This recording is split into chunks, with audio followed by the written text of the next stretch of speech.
നമസ്കാരം. ജനസേവ 2.0 യൂട്യൂബ് ചാനലിലേക്ക് ഏവർക്കും സ്വാഗതം.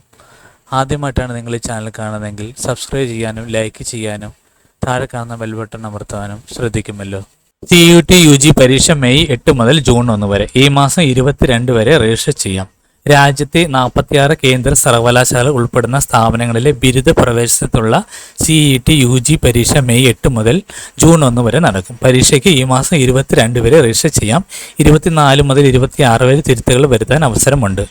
ജനറൽ വിഭാഗത്തിന് 3 വിഷയം വരെ 1000 രൂപയാണ് ഫീസ്. അതിനുശേഷമുള്ള ഓരോ വിഷയത്തിലും അധികമായി 400 രൂപ നൽകണം. OBC വിഭാഗത്തിന് 900 രൂപയാണ് ആദ്യം 3 വിഷയങ്ങൾക്ക് ഫീസ്. അധികമുള്ളതിന് 375 രൂപ വീതവും. പട്ടികജാതി വർഗ ഭിന്നശേഷി ട്രാൻസ്ജെൻഡർ വിഭാഗക്കാർക്ക് ഇത് യഥാക്രമം 800, 350 രൂപയോ വീതമാണ്. രാജ്യത്തിന് പുറത്തുള്ള കേന്ദ്രങ്ങളിൽ രജിസ്റ്റർ ചെയ്യുന്നവർക്ക് 4500 രൂപയും 1800 രൂപ വീതമാണ് ഫീസ്. ഇക്കുറി പരീക്ഷ പൂർണ്ണമായും കമ്പ്യൂട്ടർ രീതിയിൽ തന്നെയാണ് നടത്തുന്നത്. കഴിഞ്ഞ വർഷം ഓൺലൈനായും ഓഫ്ലൈനായും ചേർന്ന് ഹൈബ്രിഡ് മോഡലായിരുന്നു പരീക്ഷ. മറ്റു പ്രധാന മാറ്റങ്ങൾ ഇവയാണ്. ആകെ വിഷയങ്ങൾ 37 കുറച്ചു. ഇതിൽ 13 ഭാഷാ വിഷയങ്ങളിലും 23 ഡൊമൈൻ വിഷയങ്ങളും ഒരു ജനറൽ ആപ്റ്റിറ്റ്യൂഡ് ടെസ്റ്റും ഉൾപ്പെടുന്നു.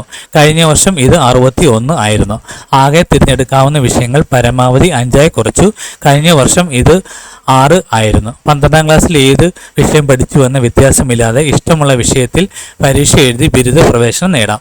പരീക്ഷാ സമയം ഏകീകരിച്ചു. എല്ലാ പരീക്ഷയും ഇനി 60 മിനിറ്റ് ദൈർഘ്യം. കഴിഞ്ഞ വർഷം 45 മുതൽ 60 മിനിറ്റ് വരെയായിരുന്നു ദൈർഘ്യം. എല്ലാ ചോദ്യങ്ങളും നിർബന്ധം, ചോയ്സ് ഇല്ല. കഴിഞ്ഞ വർഷം 50-ൽ 40 ചോദ്യത്തിന് 50-ൽ 50 ചോദ്യത്തിന് ഉത്തരം നൽകണമെന്നായിരുന്നു വ്യവസ്ഥ.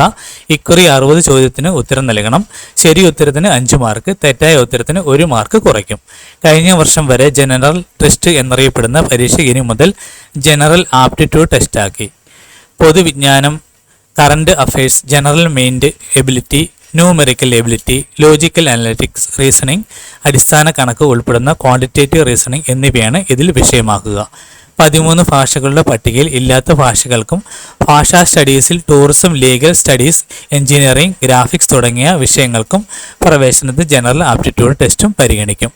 കേരളത്തിൽ ഇക്കുറി 17 നഗരങ്ങളിൽ പരീക്ഷാ കേന്ദ്രങ്ങളുണ്ട്. പയ്യന്നൂർ അധികമായി ഉൾപ്പെടുത്തി. ഈ കാര്യങ്ങൾ എല്ലാവരിലേക്കും ഷെയർ ചെയ്ത് എല്ലാവർക്കും ഉപകാരപ്പെടട്ടെ.